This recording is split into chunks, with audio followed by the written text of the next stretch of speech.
मेहनत कीजिए दोस्तों अपनी मंजिल के लिए।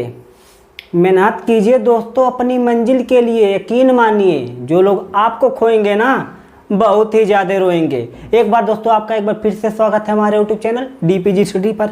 तो आज का हमारा टॉपिक जान गए होंगे थंबनेल देखकर।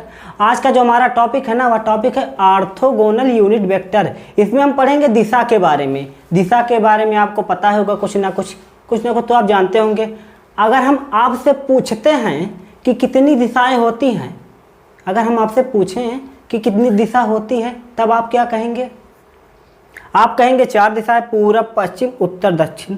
और जो आपसे थोड़े ज़्यादा होशियार होंगे वो बोलेंगे 8, जो उससे भी ज़्यादा होशियार होंगे वो बोलेंगे 10। जी हाँ दोस्तों, आप अपनी जगह पर बिल्कुल ही सही हैं।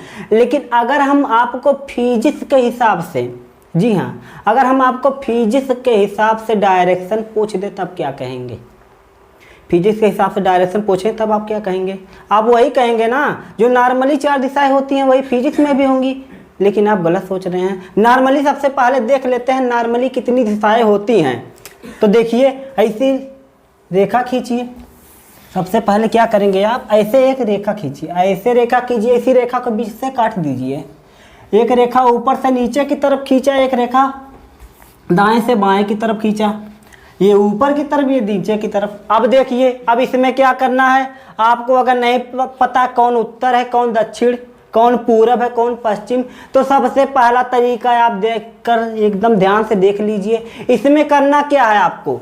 देखिए ये जो ऊपर की लाइन है ना, जो ऊपर की तरफ लाइन है, जो सबसे टॉप पर है, सबसे ऊपर है, उसके जो इसका है ना ऊ से क्या होता है? सबसे पहले देख लीजिए ऊ से क्या होता है।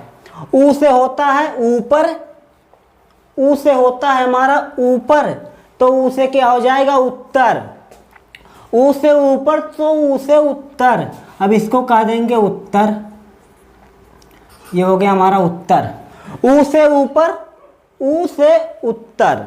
अब देखिए अब जब उत्तर के अपोजिट में आपको पता है उत्तर के हमेशा अपोजिट में दक्षिण होता है। उत्तर के अपोजिट में हमेशा दक्षिण होता है, तो लिख देंगे दक्षिण। ये हो गया हमारा दक्षिण। उत्तर को कहते हैं नॉर्थ, दक्षिण को कहते हैं साउथ। उत्तर को अंग्रेजी में नॉर्थ कहते हैं, दक्षिण को कहते हैं साउथ। अब देखिए अब जब आप ऊ से ऊपर, ऊ से उत्तर, उत्तर के अपोजिट में हो गया दक्षिण।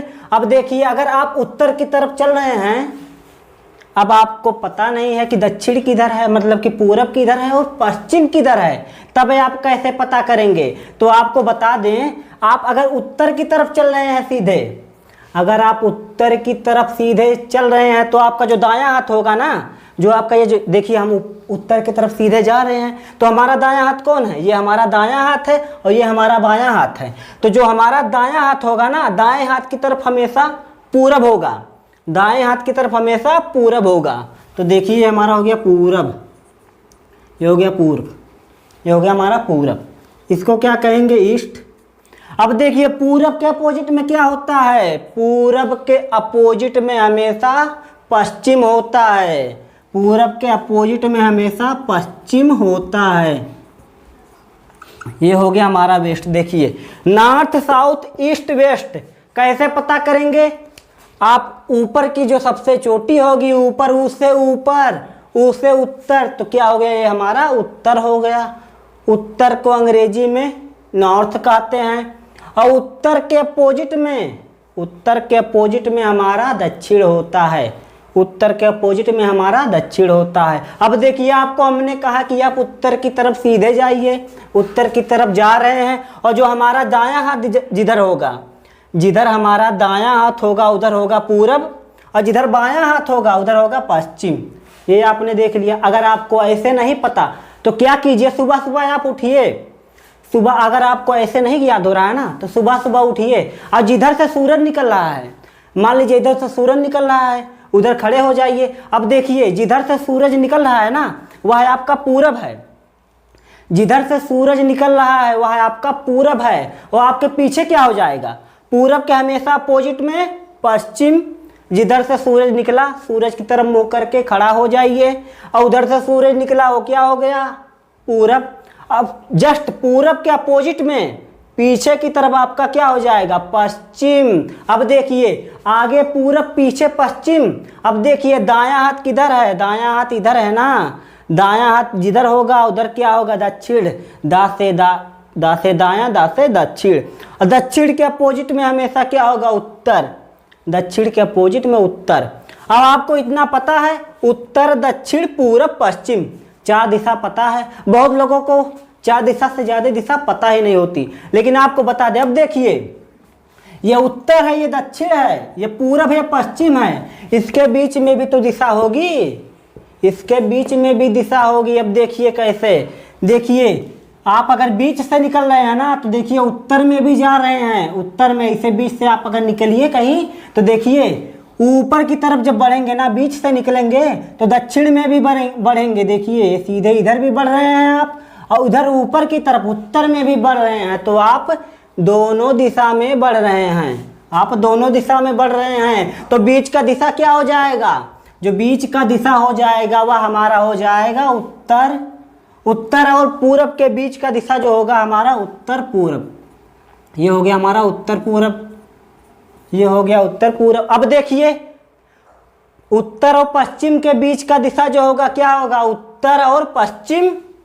ये हो गया हमारा उत्तर और पश्चिम, ये हो गया उत्तर और पश्चिम। अब देखिए उत्तर और पूरब के बीच में उत्तर पूर्व, उत्तर और पश्चिम के बीच में उत्तर पश्चिम। अब देखिए दक्षिण और पश्चिम के बीच में कौन सा दिशा होगा भैया, जब इधर उत्तर पूर्व हो रहा है, इधर उत्तर पश्चिम हो रहा है, तो इधर क्या होगा, जब इधर उत्तर है इसके अपोजिट में पश्चिम है ना, तो यहाँ पर क्या हो जाएगा, दक्षिण और पश्चिम।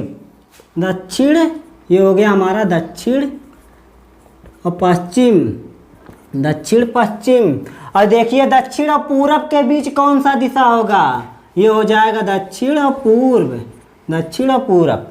देखिए कितनी दिशा हो गई, देखिए अब गिन लीजिए, 1 2 3 4 पहले थी, उत्तर दक्षिण पूरब पश्चिम, 4 दिशा पहले से थी, लेकिन इसके बीच में 4 दिशा और आ गई।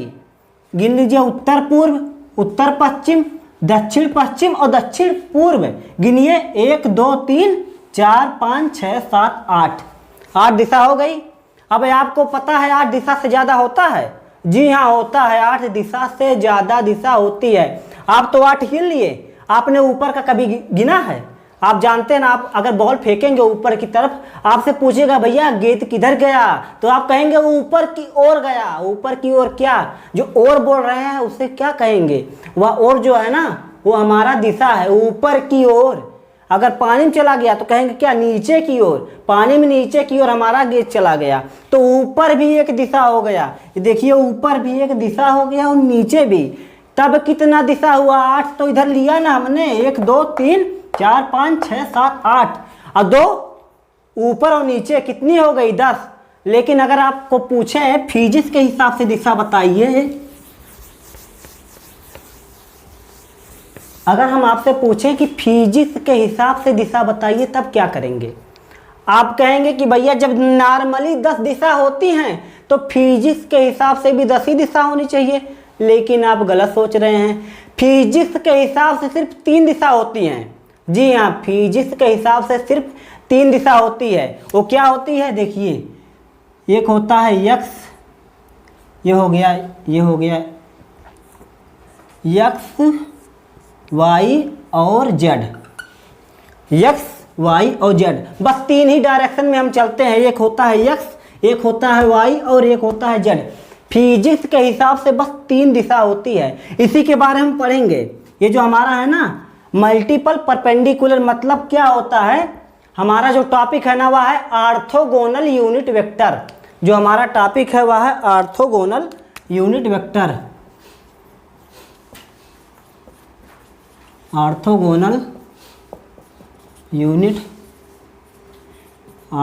Unit vector. इसका मतलब क्या होता है, ऑर्थोगोनल का मतलब क्या होता है, ऑर्थोगोनल का मतलब होता है मल्टीपल परपेंडिकुलर, मल्टीपल परपेंडिकुलर। इसका मतलब क्या होता है, एक ही बिंदु पर 2 से ज्यादा रेखाएं, जब दो से ज़्यादा रेखाएं होंगी ना तब उसको क्या कहेंगे, मल्टीपल कहते हैं। जब दो से ज़्यादा रेखाएं हों एक ही बिंदु पर लेकिन एक दूसरे के लंबवत हों, ये जो आप रेखा देख रहे हैं ना जेड, ये जेड इधर नहीं है, ये इधर बाहर की ओर है। जब 3D में आप देखेंगे तो यह बाहर की ओर होगा, लेकिन जब आप नॉर्मली किसी भी जगह बनाएंगे तो ऐसे सीधे निकाल देते हैं इनके बीच से। तो क्या हो गया हमारा, एक हो गया एक्स, एक हो गया वाई और एक हो गया जेड। फिजिक्स के हिसाब से सिर्फ 3 दिशा, एक्स वाई और जेड। अब देखिए जो हमारा टॉपिक है वह है orthogonal unit vector multiple perpendicular. Orthogonal का मतलब होता है मल्टीपल परपेंडिकुलर। एक ही बिंदु पर दो से ज्यादा रेखाएं जुड़ी हों लेकिन वे एक दूसरे के लंबवत, लंबवत का मतलब समझते हैं, लंबवत का मतलब होता है उन दो रेखाओं के बीच 90 डिग्री का कोण बने। ये देखिए ये हमारा एक्स है, सेम इसके ऊपर ये हो गया वाई, अब इसके बीच कितना 90 डिग्री का। अब जब ये बाहर निकलेगा, अब देखिए ये जेड है, जेड तो आपको दिख नहीं रहा होगा इससे। अब जब 3D में देखेंगे तो ये जो हमारा एक्स होगा ना, जेड होगा, इसे बाहर की तरफ निकला होगा, यह भी 90 डिग्री का कोण बनाएगा। अब देखिए ना तीन रेखाएं एक ही बिंदु पर जुड़ी, तीन रेखाएं एक ही बिंदु पर जुड़ी लेकिन इनके बीच का जो कोण है ना 90 डिग्री है, इसी को क्या कहेंगे, ऑर्थोगोनल। ऑर्थोगोनल। अब आप कहेंगे कि भैया 3 ही दिशा होती हैं, आप मान लेते हैं हम 3 ही दिशा होती हैं फिजिक्स के हिसाब से। देखिए एक हो गया एक्स, एक हो गया वाई और एक हो गया जेड।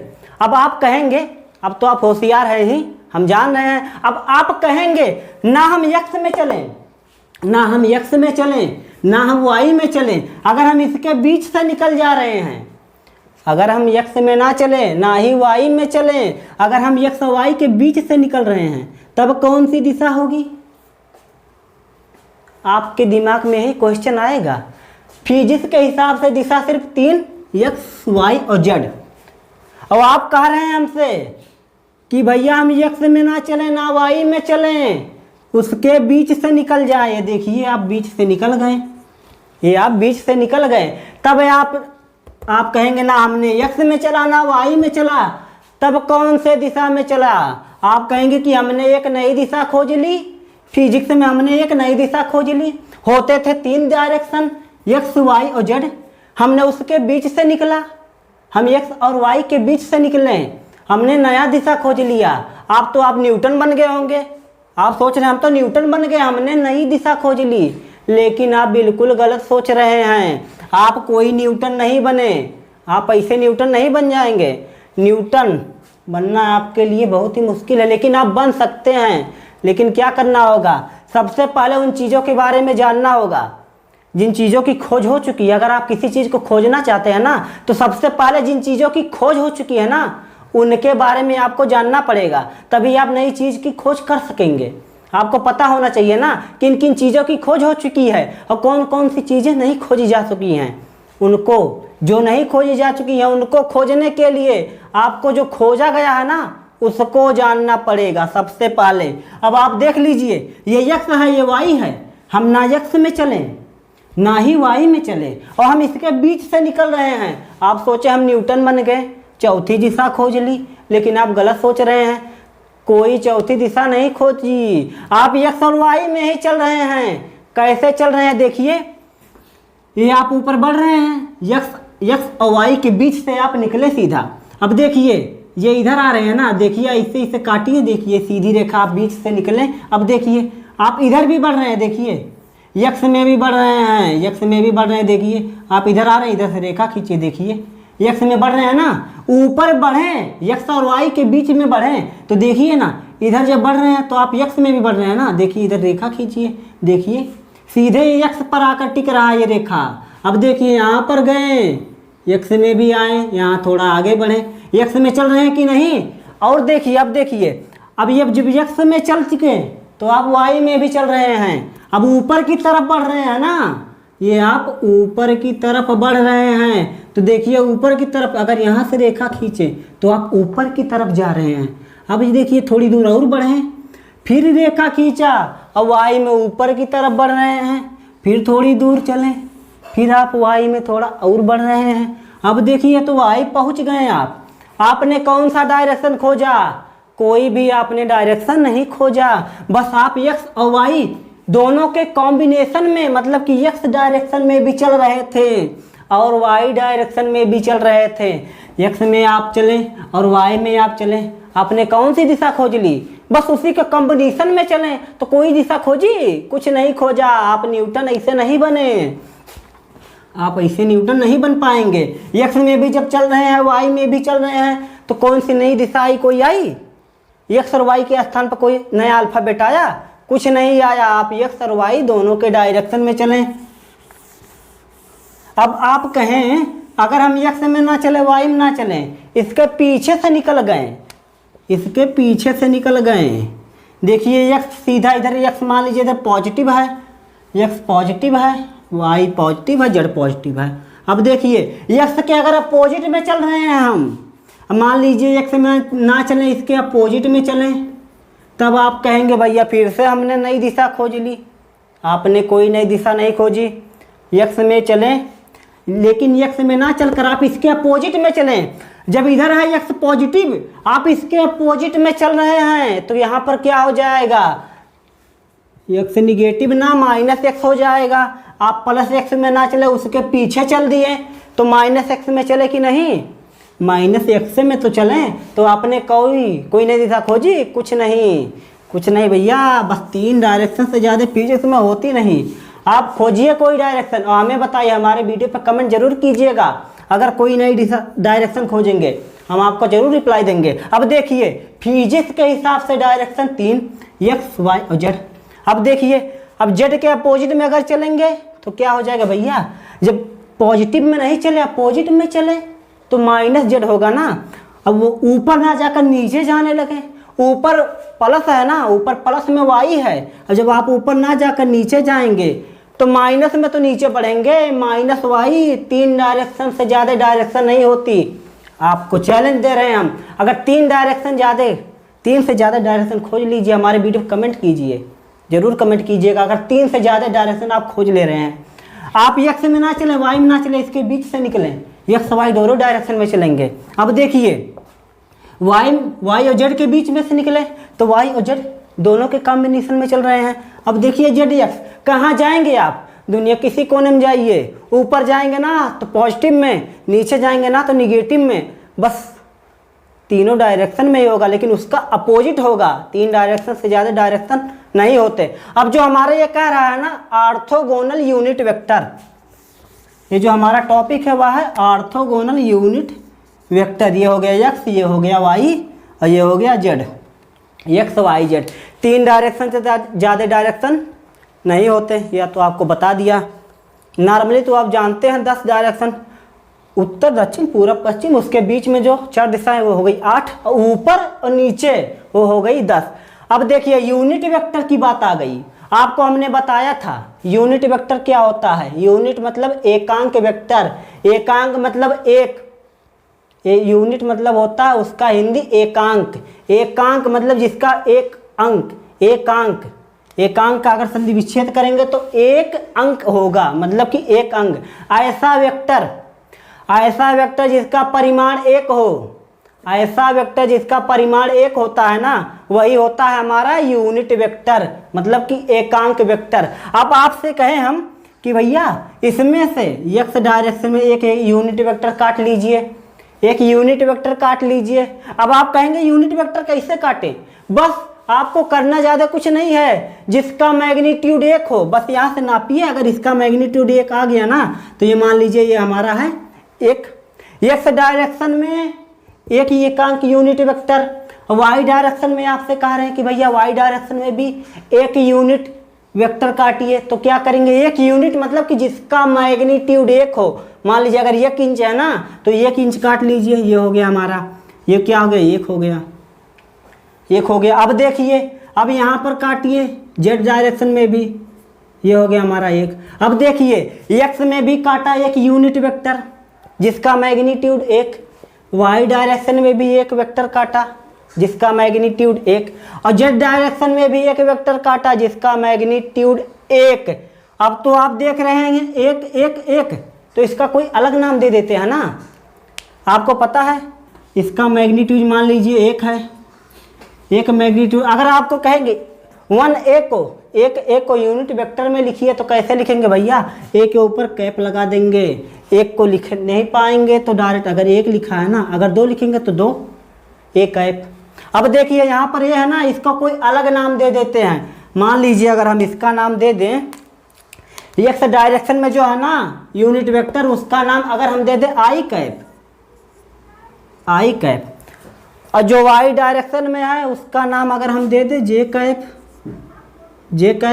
और जो जेड डायरेक्शन में है उसका नाम दे दें अगर के कैप, तो आप इसको एक को हटा दीजिए।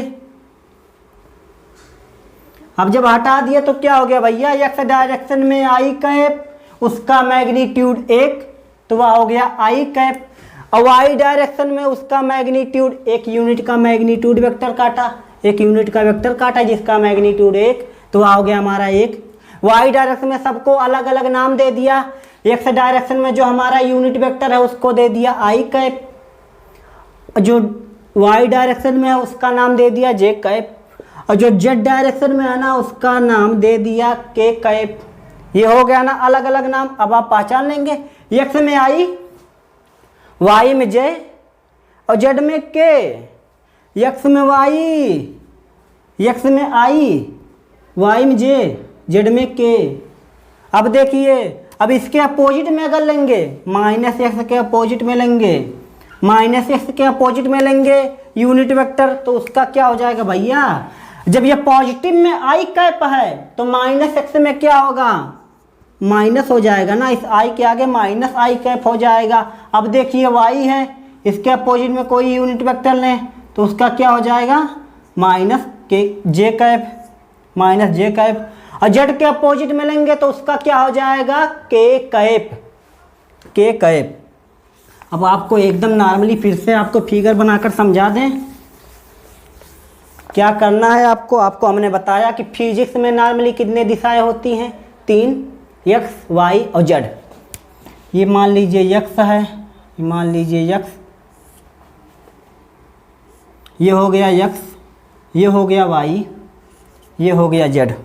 अब आपसे कहेंगे, आपसे कह रहे हैं कि इस पे भैया एक एक यूनिट का वेक्टर काट लीजिए, एक्स पे भी काट लीजिए, वाई पे भी काट लीजिए, जेड पे भी काट लीजिए। एक्स, वाई और जेड पे एक एक यूनिट का, तो मान लीजिए काट लेते हैं। यहाँ पर काट लिया,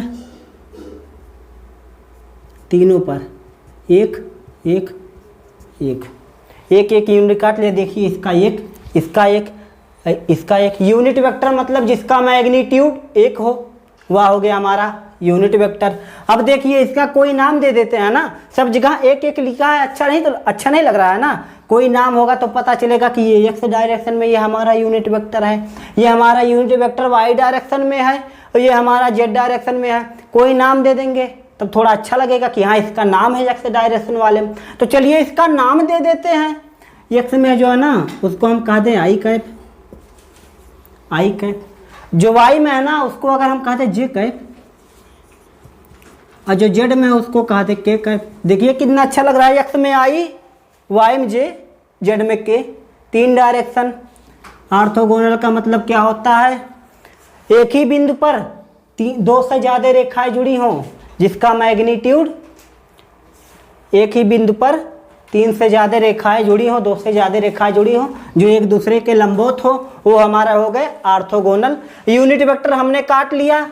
ऑर्थोगोनल मतलब कि तीनों एक दूसरे के लंबवत, 90 डिग्री इसमें भी, 90 डिग्री इसमें भी। ये जो जेड है हमारा, ये इधर नहीं है, ये ऊपर की तरफ है। 3D में देखेंगे ना तो ऊपर की तरफ होगा, ये हमारा ऊपर की तरफ है। लेकिन फिगर में ऐसे ही नॉर्मली बनाया जाता है, आप 3D में बहुत जल्दी नहीं बना पाएंगे। तो ये हो गया हमारा एक्स में आई, वाई में जे, जेड में के।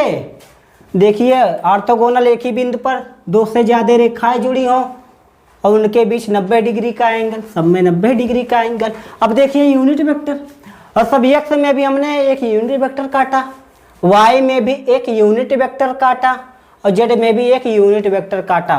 तो क्या हो गया भैया? आई कैप, जे कैप, के कैप। एक्स, वाई, जेड में एक एक यूनिट वेक्टर ले लिया। अब क्या करेंगे? ये हो गया। अब आपको क्वेश्चन कैसे पूछा जाएगा आपको बता दें। आपको अगर हम लिख दें, आपको अगर हम यही लिख कर दिखा दें कि कोई वेक्टर है, कोई है, मान लीजिए कोई है ए, कोई है ए दिया है, मान लीजिए ए दिया है, ए दिया है कितना, ए का मैग्नीट्यूड दिया है 3 यूनिट, मान लीजिए इसका मैग्नीट्यूड दिया है 3 यूनिट। और वह किस डायरेक्शन में है, मान लीजिए प्लस एक्स डायरेक्शन में है, प्लस एक्स डायरेक्शन में है। एक का मैग्नीट्यूड 3 है, ए इक्वल टू दिया है उसका मैग्नीट्यूड 3 यूनिट, उसका मैग्नीट्यूड 3 यूनिट। और वह एक्स डायरेक्शन में है, तब उसे वेक्टर के रूप में लिखिए, वेक्टर के रूप में लिखिए। एक वेक्टर है हमारा जिसका मैग्नीट्यूड है 3 यूनिट, एक वेक्टर है जिसका मैग्नीट्यूड है 3 यूनिट और वह प्लस एक्स डायरेक्शन में है, प्लस एक्स डायरेक्शन में है, उसे वेक्टर के रूप में लिखिए, उसे वेक्टर के रूप में लिखिए, वेक्टर के रूप में लिखिए। ये हमारा क्वेश्चन मार्क, उसे वेक्टर के रूप में लिखिए। तब आप कैसे लिखेंगे, तब आपको ज़्यादा कुछ नहीं करना है। आपको पता है ना कोई वेक्टर, कोई भी राशि वेक्टर कैसे बनती है, कोई भी राशि वेक्टर कैसे बनती है। अगर उसमें मैग्नीट्यूड है, मान लेते हैं मैग्नीट्यूड है और उसमें क्या है, मैग्नीट्यूड के साथ होगी डायरेक्शन, मान लेते हैं डायरेक्शन एक है। अगर कोई राशि उसमें मैग्नीट्यूड है और डायरेक्शन है तो वह समझ लीजिए कि वह वेक्टर है। उसमें परिमाण भी होगा और दिशा भी होगी, जिस राशि में परिमाण होगा और दिशा होगी वही हमारा क्या होगा, वेक्टर। अब देखिए, अब आपको कहा क्वेश्चन क्या कह रहा है, मैग्नीट्यूड दिया है 3 यूनिट और किस डायरेक्शन में है, वह डायरेक्शन है प्लस एक्स डायरेक्शन में।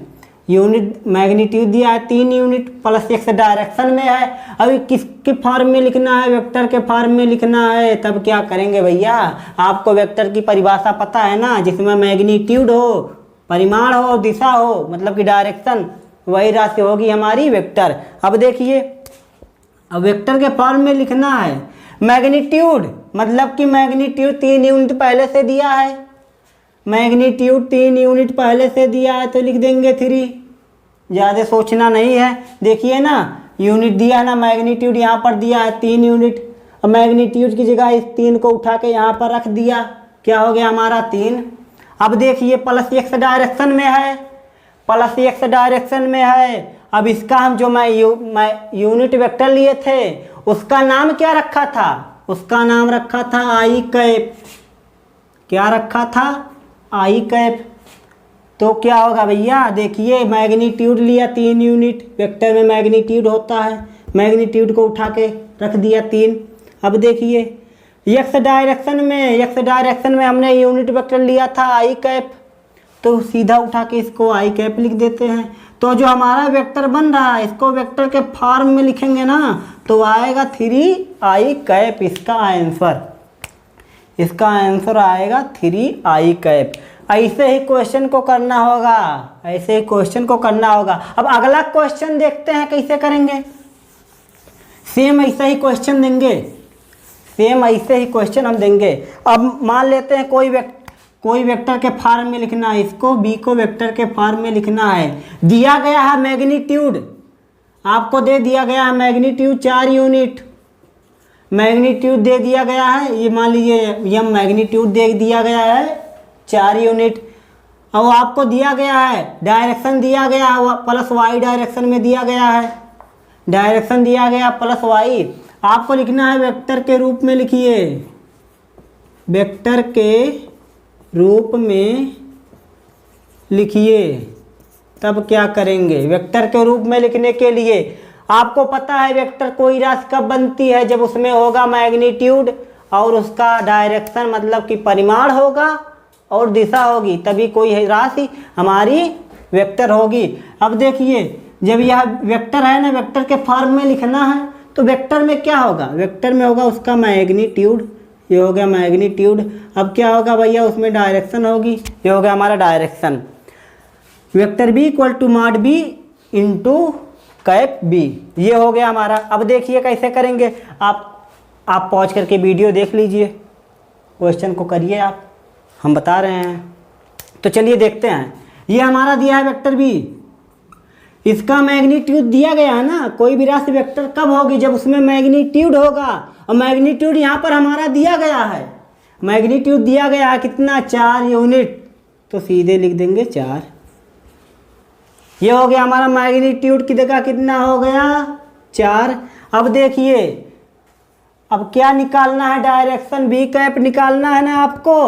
प्लस वाई डायरेक्शन में दिया है, प्लस वाई डायरेक्शन में, प्लस वाई मतलब कि क्या, प्लस वाई में जो यूनिट वेक्टर लिया था हमने, एक्स में हमने आई लिया था तो उसका क्या आया था इससे पहले वाले क्वेश्चन में 3i कैप। लेकिन अब हमने वाई ले लिया प्लस वाई डायरेक्शन में, तो क्या हो गया, जब प्लस वाई डायरेक्शन में हमने लिया तो इसका यूनिट वेक्टर क्या है जे, इसका यूनिट वेक्टर क्या है जे कैप। अब देखिए ना जे कैप, अब इसको वेक्टर के फॉर्म में हो गया ना हमारा 4 जे कैप, 4 जे कैप। बस क्या किया हमने, दिया गया है वेक्टर के फॉर्म में लिखना है, इसका मैग्नीट्यूड दिया गया है 4 यूनिट, प्लस वाई डायरेक्शन में वेक्टर के रूप में लिखिए। क्वेश्चन में कह रहा है वेक्टर के रूप में लिखिए। वेक्टर के रूप में कोई राशि कब होती है, जब उसमें उसका परिमाण होगा और दिशा होगी, मैग्नीट्यूड होगा और डायरेक्शन होगी। तो हमने लिख दिया vector B equal to mod B into cap B. ये हो गया मैग्नीट्यूड और ये हो गया डायरेक्शन। तो देखिए ना मैग्नीट्यूड दिया गया है 4 यूनिट, मैग्नीट्यूड दिया गया है 4 यूनिट, तो हमने मॉड बी की जगह 4 लिख दिया, मैग्नीट्यूड 4 तो मॉड की जगह 4 हो गया। अब देखिए अब डायरेक्शन निकालना है, प्लस वाई डायरेक्शन में दिया है, प्लस वाई डायरेक्शन में दिया है हमारा 4 यूनिट का वेक्टर, 4 यूनिट का मैग्नीट्यूड। अब देखिए प्लस वाई में हमने क्या लिया था जे कैप यूनिट वेक्टर में। इसको अगर सदिश बनाना है ना तो डायरेक्शन लिखना पड़ेगा। कोई भी राशि सदिश कब होगी, जब उसमें परिमाण होगा और दिशा।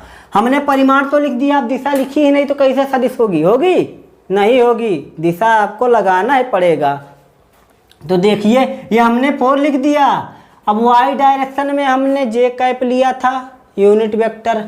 अब देखिए प्लस वाई डायरेक्शन में क्या होगा, हमारा जे कैप लिख जाएगा, तो क्या हो जाएगा vector B equal to 4 J cap, ऐसे होगा। अब आपको सेम इसी तरह एक और क्वेश्चन देते हैं, उसको आप जरूर करिएगा, हमें आप पे विश्वास है कि आप उसको जरूर कर ले जाएंगे। तो क्या करेंगे भैया, मान लीजिए कोई वेक्टर दिया है डी, कोई वेक्टर डी ज्ञात करना है आपको, इसको वेक्टर के फॉर्म में लिखना है।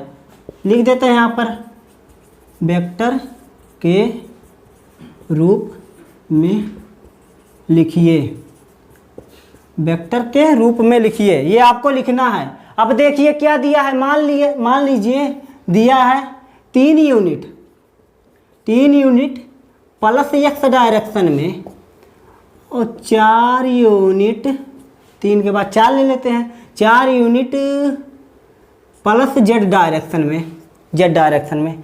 तो आपको लिखना है कि वेक्टर डी आपको बताना है, वेक्टर डी आपको बताना है कि भैया 3 यूनिट का एक्स डायरेक्शन में और 4 यूनिट प्लस जेड डायरेक्शन में। तो इसको वेक्टर के रूप में लिखिए। कैसे लिखेंगे, सेम वही आप करिए, नहीं आएगा तो हम जरूर बताएंगे आपको। तो करना क्या है आपको, वेक्टर, एक राशि वेक्टर कब होगी, जब उसमें परिमाण होगा और दिशा। तो देखिए ना इसको वेक्टर के रूप में बताना है, तो क्या हो जाएगा, ये हो जाएगा उसका मैग्नीट्यूड और डायरेक्शन, मैग्नीट्यूड और डायरेक्शन। अब देखिए क्या करेंगे भैया, अब यहाँ पर दिया है वेक्टर डी निकालना है आपको। तो देखिए एक्स डायरेक्शन में पहले एक्स का निकालेंगे, फिर उसी में ऐड कर देंगे वाई का। मान लेते हैं ये एक्स हो गया, अब इसी में क्या करेंगे mod D into D cap. ये हो गया एक्स का, ये हो गया वाई जेड का, ये हो गया एक्स का और ये हो गया जेड का। अब निकालिए, कैसे निकालेंगे, ज़्यादा कुछ नहीं करना है, मैग्नीट्यूड की जगह मैग्नीट्यूड रख दीजिए और डायरेक्शन की जगह डायरेक्शन रख दीजिए, आपका वेक्टर बन जाएगा। वेक्टर में क्या होता है, उसका मैग्नीट्यूड होता है और डायरेक्शन। वेक्टर बनाना है तो मैग्नीट्यूड और डायरेक्शन लिखना ही पड़ेगा। तो लिखिए, देखिए मॉड डी मतलब कि उसका मैग्नीट्यूड, एक्स डायरेक्शन का मैग्नीट्यूड क्या है भैया 3 यूनिट, ये हो गया 3। अब देखिए प्लस एक्स डायरेक्शन में, प्लस एक्स डायरेक्शन जो होता है हमारा, उसमें यूनिट वेक्टर हमने लिया था आई कैप 3 आई कैप। अब प्लस में, अब देखिए, अब जो देखिए जेड डायरेक्शन का मैग्नीट्यूड कितना है, जेड डायरेक्शन का जो मैग्नीट्यूड है ना वो हमारा है 4 ये हमने लिख दिया 4। और जेड डायरेक्शन का, जो जेड डायरेक्शन का हमने वो लिया था यूनिट वेक्टर वाई के कैप, तो लिख दिया ना के कैप। और डी हमारा कितना आया 3i cap plus 4k cap, 4k cap इतना आ गया। आपको कहाँ ज़्यादा कुछ नहीं करना था भैया, बस क्या करना था, मैग्नीट्यूड की जगह मैग्नीट्यूड और डायरेक्शन की जगह डायरेक्शन रख दिया हमने, इसको उठा कर यहाँ पर पटक दिया। मैग्नीट्यूड की जगह मैग्नीट्यूड को उठा कर पटक दिया और डायरेक्शन की जगह डायरेक्शन को पटका। भैया एक जगह बेहोश हो गए दोनों, जब बेहोश हो गए तो हिल पाएंगे नहीं, तो एक वेक्टर बन गए ना। वेक्टर में मैग्नीट्यूड डायरेक्शन हमने रख दिया, वेक्टर बन गए। अब आगे देखते हैं। अब आगे ये तो हमारा हो गया, इसको हटा देते हैं। एक बार फिर से रिपीट कर देते हैं। फिजिक्स के हिसाब से डायरेक्शन कितने प्रकार की होते हैं? डायरेक्शन सिर्फ 3 होती हैं, एक्स, वाई और जेड। उसके अपोजिट में चलेंगे तो -x में चलेंगे, -y में चलेंगे और -z में चलेंगे। हमने क्या किया था, पहले 3 डायरेक्शन लिया था, उसमें से एक एक यूनिटी वेक्टर काटा था, तो उसमें क्या हो गया, मैग्नीट्यूड भी हो गया था और डायरेक्शन भी हो गया था। अब क्या करेंगे, आपको अगर कोई क्वेश्चन दे दे सीधा ऐसे बना दिया जाए, एक हो गया x, एक हो गया y, कोई वेक्टर बीच से निकला, उसका मैग्नीट्यूड क्या है, ये एंगल थीटा। आपसे हम पूछें कि ax बताइए, ax बताइए। ax का मतलब क्या होता है पता है, कंपोनेंट। कंपोनेंट एक होता है कॉस थीटा, एक होता है साइन थीटा, बस कॉस थीटा और साइन थीटा। ax का मतलब क्या होता है, x कंपोनेंट बताइए। और ay का मतलब क्या होता है भैया, ay कंपोनेंट बताइए। कंपोनेंट जो हम काटते नहीं है 90 डिग्री कॉस, 90 कॉस साइन, 90 वही बस साइन और कॉस आपको बताना है। ax मतलब क्या हो गया, a का कंपोनेंट x एक्सिस पर बताना है क्या होगा, a का कंपोनेंट y एक्सिस पर बताना है कि क्या होगा। तब आप क्या करेंगे, आपको हमने पिछले वीडियो में बताया था, आपको हमने पिछले ही वीडियो में बताया था क्या करना है। आपको हमने बताया था कि जिधर थीटा होगा, देखिए ना इधर थीटा है, जिधर थीटा होगा उसके जस्ट बगल में क्या होगा हमारा, कॉस थीटा। जिधर थीटा होगा उसके जस्ट बगल में हमारा होगा कॉस थीटा। अब देखिए ना, इसका मैग्नीट्यूड जब दिया है a, तो थीटा के जस्ट बगल हो जाएगा a कॉस थीटा। जिधर थीटा उधर कॉस थीटा। आपको पता है ना, कॉस थीटा के लंबवत में, कॉस थीटा के परपेंडिकुलर में हमेशा होगा sine theta, a sine theta. जिधर थीटा उधर कॉस थीटा और कॉस थीटा के परपेंडिकुलर में साइन थीटा। बहुत लोग रट लेते हैं ना कि हमेशा नीचे कॉस थीटा होगा, हमेशा ऊपर साइन थीटा होगा, ऐसा नहीं है। नीचे हमेशा कॉस थीटा नहीं होगा और हमेशा ना ही ऊपर साइन थीटा होगा, ऐसा कोई नहीं है। आपको पता है, अगर हम ऐसे बना दे फिगर, अगर इधर थीटा लगा दे, ये y हो गया, ये x हो गया। अब आपसे पूछे कि इसका कंपोनेंट बताइए, तब क्या कहेंगे, अब हमेशा थोड़ी नीचे होगा कॉस थीटा, हमेशा थोड़ी होगा साइन थीटा, ऐसा नहीं। जिधर थीटा होगा उसके जस्ट बगल में होगा कॉस थीटा, और उसी कॉस थीटा के लंबवत में, इसको उठा के ऐसे कर दीजिए ना, तो कॉस थीटा के लंबवत में हमारा, कॉस थीटा के परपेंडिकुलर में हमारा एक्स एक्सिस आ जाएगा, तो कॉस थीटा के लंबवत में हमारा हो जाएगा साइन थीटा। रटने की ज़रूरत नहीं, जिधर थीटा उधर कॉस थीटा, उसके अपोजिट में साइन थीटा। ये हो गया। अब देखिए क्या करना है। अब देखिए आपसे हमने क्वेश्चन में क्या पूछा है, ए एक्स, इसका मैग्नीट्यूड ए दिया है, एक्स एक्सिस पर, एक्स एक्सिस पर बताना है कि भैया ए एक्सिस पर बताना है कि इसका कंपोनेंट, एक्स एक्सिस पर कंपोनेंट बताना है कि एक्स एक्सिस पर कंपोनेंट क्या होगा। कंपोनेंट करने के लिए क्या करेंगे, कंपोनेंट में क्या होगा। अब देखिए ए एक्स पूछा है आपसे, ए एक्स पर क्या है भैया, कॉस थीटा किधर है, इधर थीटा के जस्ट बगल में कॉस थीटा, थीटा के जस्ट बगल में कॉस थीटा, उसके परपेंडिकुलर में साइन थीटा। इधर थीटा तो इधर कॉस थीटा, इसके लंबवत में साइन थीटा। पूछा क्या है, एक्स एक्सिस पर ए का कंपोनेंट बताइए। अब देखिए ना, ये हमारा एक्स एक्सिस है और जो इसका कंपोनेंट निकल कर आया क्या आया, ए cos theta. A x axis पर हमारा कंपोनेंट जो निकल कर आया वह आया ए कॉस थीटा। तो A X equal to A cos theta, A X equal to A cos theta. अब देखिए, अब वाई एक्सिस पर इसका कंपोनेंट बताना है, तब क्या करेंगे? वाई एक्सिस पर इसका कंपोनेंट बताना है, तब क्या करेंगे? एक्स एक्सिस पर ए का कंपोनेंट ए कॉस थीटा, तो वाई एक्सिस पर ए का कंपोनेंट कितना आया? वाई एक्सिस पर हमने लिखा ना ए कॉस थीटा के परपेंडिकुलर में साइन थीटा, कॉस थीटा ये है हमारा, कॉस थीटा के परपेंडिकुलर में साइन थीटा, तो ये हमारा हो गया A Y equal to A sine theta, A sine theta. A X पर A cos theta, A Y पर ए साइन थीटा। अब ये हो गया इसका कंपोनेंट, तो आपने बना लिया, कंपोनेंट बना लिया हमने। अब क्या करेंगे?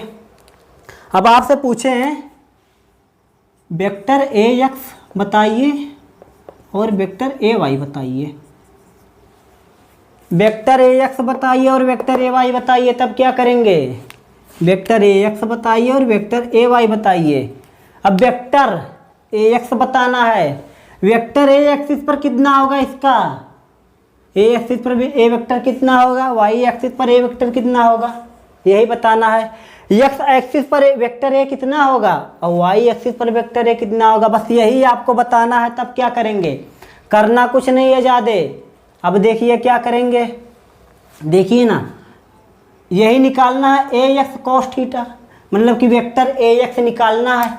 अब कोई राशि वेक्टर कब होती है? आपको हमने बताया था कोई राशि वेक्टर कब होगी। कोई भी राशि वेक्टर तब होगी जब तक कि उसमें मैग्नीट्यूड होगा और डायरेक्शन होगा, तब वह वेक्टर होगी। तो उसका मैग्नीट्यूड हम लिख देते हैं भैया, A X equal to A X. ये देखिए ए एक्स जो क्या है उसका मैग्नीट्यूड है, और ए एक्स एक कैप एक्स उसका क्या है? डायरेक्शन। अब देखिए इसको ए एक्स, इसका मैग्नीट्यूड ही तो निकाले हैं, ए एक्स जो हमारा है यहाँ पर आ जाएगा, ये मैग्नीट्यूड ही तो है। ए का एक्स एक्सिस पर magnitude A cos theta, Y axis पर इसका मैग्नीट्यूड वाई साइन थीटा। अब देखिए, अब जब हमने लिख दिया यहाँ पर mod A x into A cap x, मतलब कि ये हो गया मैग्नीट्यूड और ये हो गया डायरेक्शन। मैग्नीट्यूड हमने पहले निकाला A X equal to A cos theta, तो मैग्नीट्यूड की जगह ए कॉस थीटा को उठाया, यहाँ से उठाया, यहाँ पर पट से पटक दिया, ये हो गया। अब देखिए ए एक्स का एक्स एक्सिस पर आपको हमने बताया था, एक्स एक्सिस पर क्या होगा? एक्स एक्सिस पर हमारा होगा आई कैप, यही बताया था ना, एक्स एक्सिस पर यही तो था हमारा, एक्स वाई जेड, यहाँ था आई, यहाँ था जे, यहाँ था के, यही तो था हमारा एक्स एक्सिस पर। अगर इसको वेक्टर बनाना है तो डायरेक्शन लिखना होगा, और एक्स एक्सिस पर डायरेक्शन हमारा था आई कैप, हो गया ना यह vector. Vector A X equal to इसका मैग्नीट्यूड लिखा और डायरेक्शन लिखा।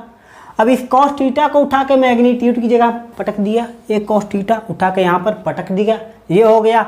अब देखिए एक्स एक्सिस पर डायरेक्शन क्या है? आई कैप, तो उठा के यहाँ पर लिख दिया आई कैप। अब ठीक इसी प्रकार वाई कैप भी है, वाई इसको करिए वेक्टर, ए वाई को वेक्टर में लिखिए। तो क्या करेंगे ए वाई को वेक्टर में लिखने के लिए? सबसे पहले क्या करेंगे? ए वाई का मैग्नीट्यूड और ए वाई का डायरेक्शन, ए वाई का मैग्नीट्यूड और ए वाई का डायरेक्शन, यही हमारा हो जाएगा वेक्टर। अब देखिए, अब जब यहाँ ए एक्स की जगह ए कॉस थीटा को पटका, तो ए वाई की जगह ए साइन थीटा लिख सकते हैं ना, यही तो निकाला है हमने मैग्नीट्यूड। ए साइन थीटा को उठा के यहाँ पर पटक दिया, ए साइन थीटा को उठा के ए वाई की जगह पर हमने पटक दिया। अब देखिए वाई, ए वाई मतलब वाई डायरेक्शन पे हमने लिया था, वाई कंपोनेंट में हमने लिया था जे कैप। अब यह वेक्टर हो गया पूरा, इसका मैग्नीट्यूड लिखा, डायरेक्शन लिखा, ये हो गया हमारा एक वेक्टर, ये हो गया हमारा एक वेक्टर। अब आपसे एक क्वेश्चन और पूछ ले इसी में, क्वेश्चन है इसी में। पहले ए एक्स पूछा, एक्स पर ए का कंपोनेंट ए कॉस थीटा हमने निकाला, जिधर थीटा होगा उधर कॉस थीटा, और कॉस थीटा के परपेंडिकुलर में साइन थीटा। अब देखिए ए वाई पर ए का कंपोनेंट ए साइन थीटा, कॉस थीटा के लंबवत में साइन थीटा, तो हो गया हमारा ए साइन थीटा। अब वेक्टर जब पूछ लिया, वेक्टर में क्या होगा, एक वेक्टर में होता है उसका मैग्नीट्यूड और डायरेक्शन, एक वेक्टर में होता है उसका मैग्नीट्यूड और डायरेक्शन। तो क्या किया भैया, मैग्नीट्यूड पहले लिखा, उसके बाद उसका डायरेक्शन लिखा। अब देखिए ए एक्स यहाँ पर हमने निकाल कर रखा है, ए एक्स निकाल कर रखा है, ए कॉस थीटा, तो इसी को उठा के यहाँ पर पटक दिया और ए कैप की जगह आई कैप, ए कैप की जगह आई कैप, ये हो गया हमारा। अब देखिए ए वाई एक्सिस पर ए वेक्टर बताइए, इसका यह वेक्टर कब होगा, जब इसमें मैग्नीट्यूड होगा और डायरेक्शन होगी। तो मैग्नीट्यूड ले लिया और डायरेक्शन ले लिया। अब देखिए ए वाई यहाँ पर निकाल कर रखा है हमने ए वाई जब हमने यहाँ पर निकाल कर रखा है तो क्या करेंगे, अब जब हमने यहाँ पर ए वाई निकाल कर रखा है तो A Y equal to A sine theta equal to A Y, इसी को उठा के यहाँ पर पटक देते हैं, इसी को उठा के यहाँ पर हमने पटक दिया, हो गया क्या, ए साइन थीटा। और ए वाई पर ए का डायरेक्शन क्या होगा, वाई पर ए का डायरेक्शन हो गया जे कैप, तो उठा के यहाँ पर रख दिया जे कैप, ये हो गया। हमने ए एक्स निकाला, ए वाई निकाला, अब वेक्टर ए एक्स निकाला, वेक्टर ए वाई निकाला। अब आपसे पूछें कि डायरेक्ट सिर्फ वेक्टर ए बताइए, इसका कोऑर्डिनेट, तो क्या करेंगे भैया, कोऑर्डिनेट इसका बीच में से निकालना पड़ेगा। कोऑर्डिनेट निकालने के लिए क्या करेंगे, इस वेक्टर को और इसको जोड़ देंगे, इसको और इसको जोड़ देंगे, इसको और इसको जोड़ देंगे, तो ये हमारा हो जाएगा। जब इसका कोऑर्डिनेट निकालेंगे ना तो इसको जब बीच में से निकालेंगे तो जिधर ए होगा इधर वाई होगा, एक्स होगा, और जिधर वाई होगा उन दोनों को जोड़ देंगे, यही हो जाएगा हमारा वेक्टर ए। सिर्फ वेक्टर ए निकालने के लिए क्या करेंगे, एक्स को जोड़ देंगे और वाई को जोड़ देंगे, वही हो जाएगा हमारा A X, vector A X equal vector A X plus vector A Y, ये हो गया हमारा वेक्टर ए का कोऑर्डिनेट। अब देखिए, अब आपसे पूछ लें, ये हो गया हमारा। अब आपको अगर मैग्नीट्यूड निकालना हो तो क्या करेंगे भैया, आपको मैग्नीट्यूड निकालना हो, इधर थीटा तो इधर लंब हो जाएगा, थीटा के सामने हमेशा लंब होता है। आपसे कहेंगे कि इसका मैग्नीट्यूड बताइए, पूरे इस वेक्टर का मैग्नीट्यूड बताइए, इस वेक्टर का मैग्नीट्यूड निकालना होगा, तब क्या करेंगे, तो आपको पता है थीटा के सामने हमेशा लंब, 90 डिग्री के सामने हमेशा कर्ण, और जो शेष बचता है वह आधार होता है। थीटा के सामने लंब, 90 डिग्री के सामने कर्ण, जो शेष बचा वह हो गया आधार, ये हो गया। अब देखिए क्या करेंगे भैया, अब इधर एक्स, अब इधर देखिए इसकी लंबाई, ए एक्स की लंबाई और ए वाई की लंबाई दोनों सेम है ना, इधर की लंबाई जब सेम है तो इसको उठा के अगर यहाँ पर रख दें, इसको उठा के यहाँ पर रख दे तो क्या हो जाएगा, अगर आपसे पूछ लें ए x square plus A Y square, ये आप निकालिए, ए x square plus A Y square आपको सिद्ध करना है, तब क्या करेंगे, इसको हम मिटा दें। क्वेश्चन में क्या करना है आपको सिर्फ करना है कि आपको दे दिया जाए क्वेश्चन में अंडर रूट ए एक्स का whole square plus A Y का होल स्क्वायर, यही आप निकालिए। तब क्या करेंगे, तब आपको ज़्यादा कुछ नहीं करना है, आपको कुछ नहीं करना है। करना क्या है, हमने ए एक्स निकाला था, ए एक्स यहाँ पर निकाला था ए कॉस थीटा, ए वाई निकाला था ए साइन थीटा, ए एक्स निकाला था हमने यहाँ पर A cos theta, A Y A sine theta. तो इसको अगर हम इसी की जगह रख दें, ए एक्स की जगह क्या हो जाएगा, ए कॉस थीटा का होल स्क्वायर प्लस ए साइन थीटा का होल स्क्वायर। अब देखिए इसको अलग अलग करेंगे तो क्या हो जाएगा, जब इसको अलग अलग करेंगे ना तो ये हो जाएगा A square cos square theta plus A square sine square theta, ये इसका होल स्क्वायर है ना, ए और साइन थीटा का होल स्क्वायर है तो हो जाएगा A square sine square theta, A square cos square theta. अब देखिए यहाँ पर ए स्क्वायर और यहाँ पर भी ए स्क्वायर सेम है ना, कॉमन है तो इसको कॉमन ले लेते हैं ए स्क्वायर। अब यहाँ पर हो जाएगा cos square theta plus sine square theta, इधर हो गया कॉस स्क्वायर थीटा, इधर हो गया साइन स्क्वायर थीटा। और आपको पता है cos square theta plus sine square theta क्या होता है? Cos square theta plus sine square theta होता है equal to 1। Cos square theta plus sine square theta equal to 1, इसमें गुणा कर दीजिए, क्या हो जाएगा? यहाँ पर आया, अब जब रूट ए स्क्वायर है, जब रूट ए स्क्वायर को निकालेंगे तो इक्वल टू हो जाएगा ए हो जाएगा ए। तो हमारा क्या निकल कर आया भैया? डायरेक्ट निकल कर आया हमारा ए एक्स का whole square plus A Y का होल स्क्वायर निकल कर आया हमारा ए लिखे चाहे उसका मॉड लिख दें, बात ही एक ही है, क्योंकि इसमें सिर्फ मैग्नीट्यूड है, वेक्टर का सिंबल लगा नहीं तो सिर्फ उसमें मैग्नीट्यूड है, डायरेक्शन है नहीं। तो डायरेक्ट हम यहाँ पर लिख देते हैं, यहाँ पर हम डायरेक्ट लिख देंगे मॉड ए। आप ये सीख चुके हैं। अब देखिए, अगर आपको मैग्नीट्यूड निकालना हो तब क्या करेंगे? आपको अगर ऐसे वेक्टर बनाकर दे दिया जाए और आपसे कह दें कि इसका मैग्नीट्यूड निकाल कर बताइए, तो क्या करेंगे? मैग्नीट्यूड निकालने के लिए क्या फार्मूला होता है भैया? ए एक्स का whole square plus A Y का whole square equal to mod A. यही आप निकालेंगे, बस यही आपको निकालना। अगर आपको वेक्टर निकालने के लिए कहा दे तो क्या करेंगे? अगर आपको वेक्टर निकालने के लिए क्या दे तो क्या करेंगे आप? A X vector A equal to vector A Y. ये है हमारा वेक्टर निकालने का फार्मूला, और ये है हमारा मैग्नीट्यूड निकालने का फार्मूला। ये हमारा मैग्नीट्यूड, ये हमारा वेक्टर, मैग्नीट्यूड का फार्मूला, ये हमारा वेक्टर का फार्मूला। अब चलिए, आपको अगर कहा दे एंगल निकालने के लिए क्या करेंगे? एंगल निकालने का फार्मूला क्या होगा? एंगल निकालने का फार्मूला होगा tan थीटा। tan थीटा क्या होता है? लंब बटा आधार। tan थीटा हो गया हमारा लंब बटा आधार। लंब क्या है भैया? ये लंब है हमारा ए वाई, लंब है हमारा ए Y upon A x. tan theta हमारा आएगा ए Y upon A X. A Y, अगर यहाँ पर ए वाई है तो यहाँ पर भी ए वाई होगा, यहाँ पर है A X, A Y upon A X. अगर एंगल निकालने की बात आएगी तो tan theta equal to A Y upon A X. अगर आपको कोई कह दे कि इसका मैग्नीट्यूड निकालने के लिए, मैग्नीट्यूड निकालने का फार्मूला क्या होता है? ए एक्स का whole square plus A Y का होल स्क्वायर, इसको रूट में लिखेंगे, इक्वल टू क्या हो जाएगा? मैग्नीट्यूड निकालने का फार्मूला यही है, रूट ए एक्स का whole square plus A Y का होल स्क्वायर। बस। अब चलिए एक क्वेश्चन करते हैं। आपको अगर हम क्वेश्चन दे दें तब आप कैसे करेंगे? आपको अगर हम क्वेश्चन दे दें तो क्वेश्चन को आप कैसे करते हैं? क्वेश्चन में क्या कहा गया भैया? क्वेश्चन में कहा गया है, क्वेश्चन में आपको दे दिया जाए यहाँ पर वेक्टर ए, आपको दे दिया जाए vector A equal to 3i plus 4j cap, 3i plus 4j cap.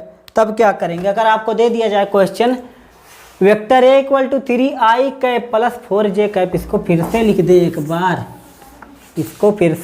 एक बार, vector A equal to 3i cap plus 4j cap. आप इसको सॉल्व कीजिए, आप सॉल्व कीजिए।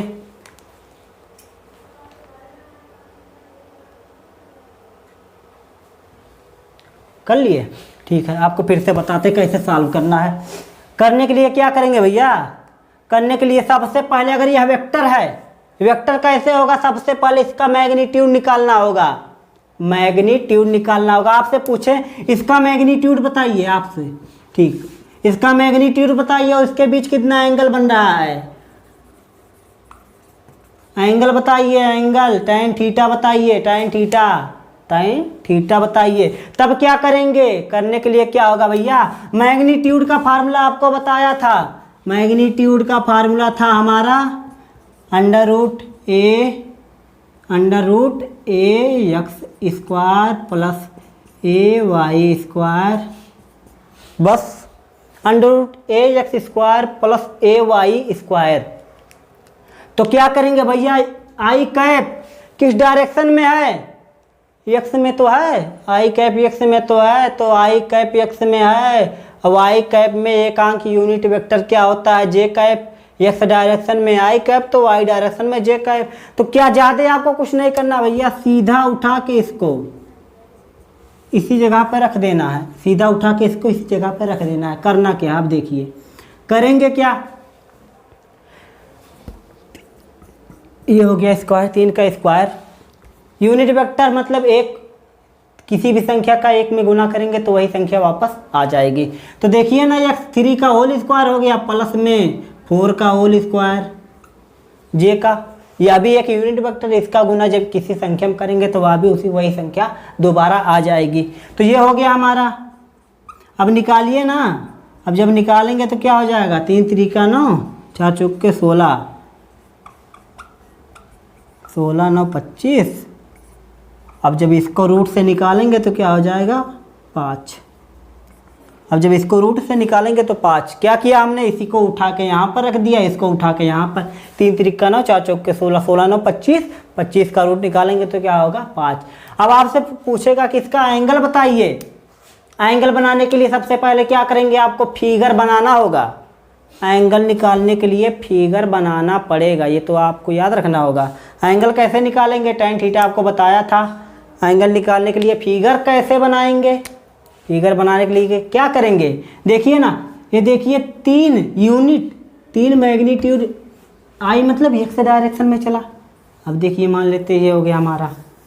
अब फिगर कैसे बनाएंगे, इससे बस नॉर्मली क्या करना, बस क्वेश्चन को समझते जाइए। देखिए फिगर बनाने के लिए ये होगा हमारा एक्स वाई, ये हो गया।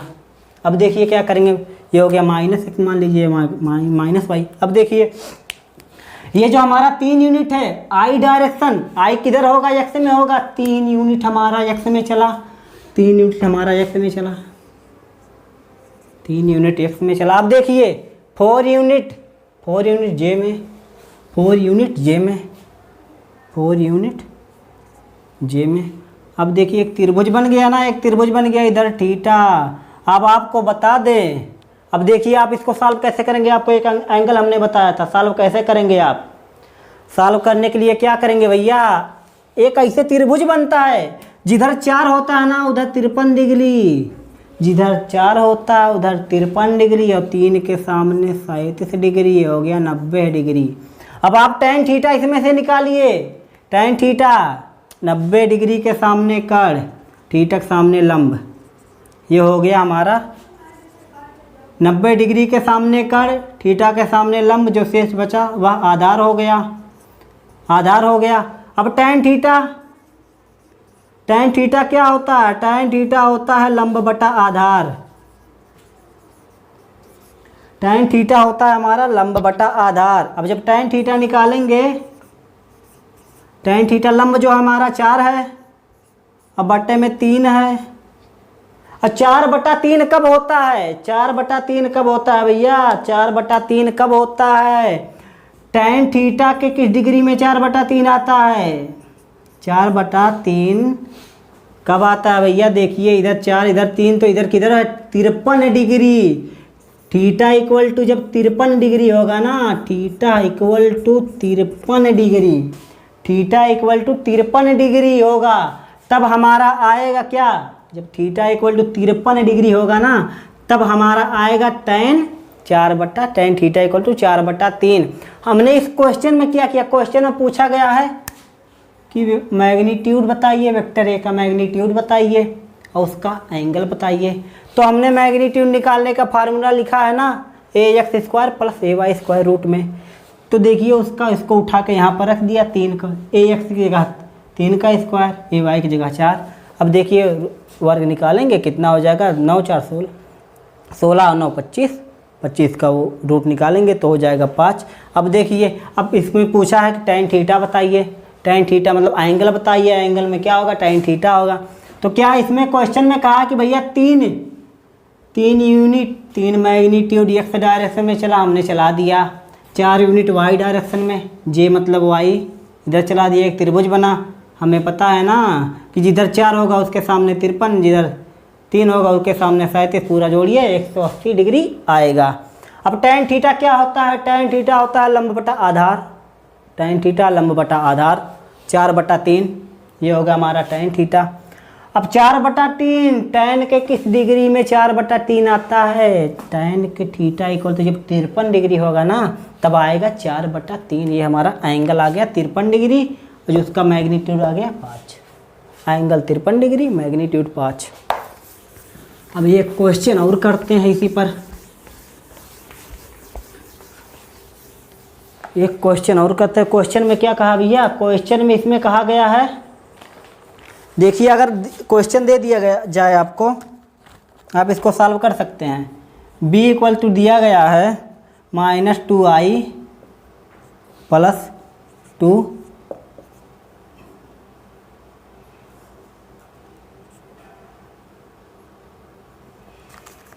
ये हो गया -i, ये हो गया -2i कैप 2j कैप। इसका क्या बताना है? इसका मैग्नीट्यूड बताना है और एंगल बताना है। इसका मैग्नीट्यूड और एंगल बताना है, इसका मैग्नीट्यूड बताइए और एंगल बताइए, ये फिगर सहित मैग्नीट्यूड बताइए और एंगल बताइए। कैसे करेंगे मैग्नीट्यूड निकालने का फार्मूला? मैग्नीट्यूड निकालने का फार्मूला क्या होता है भैया? वेक्टर b इक्वल टू हो जाएगा b का x² प्लस में हो जाएगा b का y², ये हो गया हमारा रूट में। यही फार्मूला है ना। वहाँ पर a था तब हमने a का x² लिखा था। अब यहाँ पर जब b है ना तो यहाँ पर क्या लिखेंगे? b का होल स्क्वायर। अब जब करिए क्वेश्चन को करिए, ज़्यादा कुछ नहीं करना है। b x दिया है हमारा क्या? -2 का स्क्वायर। अब प्लस में दिया है, यहाँ पर भी दिया है -2। अब देखिए -2 का गुना करेंगे तो क्या हो जाएगा? प्लस में हो जाएगा, कितना हो जाएगा? 4। अब देखिए इसका भी हो जाएगा 4। अब देखिए ना क्या हो जाएगा, जो हमारा आया निकल कर, जो हमारा आ रहा है निकल हुआ कितना आ रहा है? 8। 2 दूना 4, 2 दूना 4, 4 4 8। अब आपसे पूछे एंगल बताइए, एंगल बताइए, तब क्या करेंगे? एंगल बताने के लिए फिगर बनाना पड़ेगा, एंगल बताने के लिए फिगर बनाना पड़ेगा। तब क्या करेंगे? ये हो जाएगा x, तो ये हो जाएगा -a, ऊपर y तो नीचे -y। अब देखिए इसमें क्या कह रहा है? 2 यूनिट मैग्नीट्यूड -i डायरेक्शन में, ये देखिए लिखा है 2i, इसको क्या करेंगे? 2 - i, ऐसे होगा, ऐसे होगा। तो देखिए ना 2 यूनिट का मैग्नीट्यूड -i डायरेक्शन में, i कब होता है? x डायरेक्शन में, तो -i कब होगा? -i डायरेक्शन में। 2 यूनिट चला i डायरेक्शन में, -i डायरेक्शन में 2 यूनिट, ये हो गया। अब देखिए -2 यूनिट चला -j डायरेक्शन में, 2 यूनिट चला -j डायरेक्शन में। j किधर होता है? j होता है ऊपर की तरफ, तो -j किधर होगा? नीचे की तरफ ना। जब +j ऊपर की तरफ तो -j नीचे की तरफ। अब देखिए तो इधर चला j, अब क्या बन गया भैया? एक एंगल ना बन गया, एक ओ बन गया एंगल। अब देखिए आपको क्या निकालना है? tan थीटा निकालना है। tan थीटा का फार्मूला क्या होता है? tan थीटा होता है हमारा लंब बटा आधार। tan थीटा हमारा होता है लंब बटा आधार। इसमें भी लंब दिया है 2, आधार भी दिया है 2, लंब भी 2 दिया है, आधार भी 2 दिया है। तो लिखिए ना tan थीटा इक्वल टू 2/2, जब कट गया tan theta equal to 1। tan theta 1 कब होता है? देखिए ना tan थीटा 1 कब होता है? tan थीटा 1 होता है 45 डिग्री। tan थीटा 45 डिग्री पर 1 होता है, tan थीटा 45 डिग्री पर 1 होता है। तो एंगल 45 डिग्री, इसका मैग्नीट्यूड √8। इसको अगर निकाल लें तो क्या हो जाएगा? 4 गुने 2, रूट में 2 का 2, ऐसे हो जाएगा। चाहे तो पूरा निकाल लीजिए। ये हो गया हमारा। अब अगले क्वेश्चन पर चलते हैं।